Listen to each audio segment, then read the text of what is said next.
Today we're at the Manchester Museum looking at some of their fossils, but the University of Manchester have also just discovered some fossils that give us new insight into ancient camels. Experts from the University of Manchester, alongside Canadian researchers, have spent 3 summers unearthing fossils in the Canadian high Arctic and have now successfully identified them as the first evidence of a giant camel having lived there around 3.4 million years ago. At this time, the Earth was on average 2 to 3 degrees warmer than today, and the Arctic was a significant 14 to 22 degrees warmer.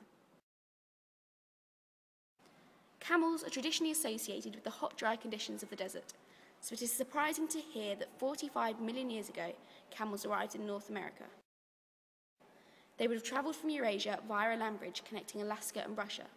There are 2 sites for studying the fossils: Files Leaf Bed, where the camels were discovered, and Beaver Pond, about 10 kilometres away from the first. Even though the Arctic climate is drastically different from the desert, many of the camels' adaptations for the desert are well suited for Arctic conditions too. Their wide flat feet, used for walking on sand, would be equally helpful for walking across snow. Their large hump, used for fat storage, would be an ideal strategy to help them survive the long, dark, cold winters.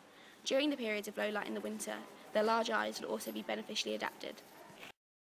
Fragments were collected from Files Leaf Bed on a site on Ellesmere Island. There were also fragments of plant and wood material collected too. Natalia Rybczynski, one of the main researchers on the project, said the first time she held one of the fragments, she thought it was a piece of wood. This is because it is very hard deciphering between the fossils.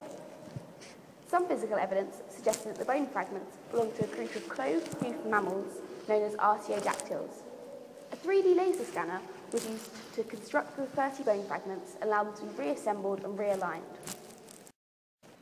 Dr. Mike Buckley of the University of Manchester analysed the fossils using collagen fingerprinting and has been able to confirm that the bones belong to a camel. Small amounts of collagen were extracted from the fossils.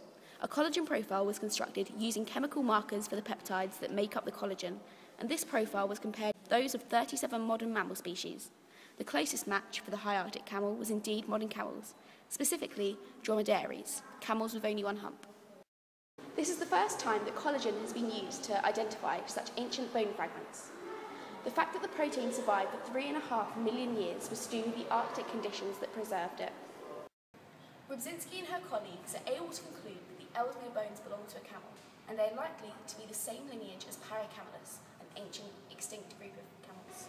This has been an exciting project and unlocks the potential to use collagen fingerprinting on other ancient specimens.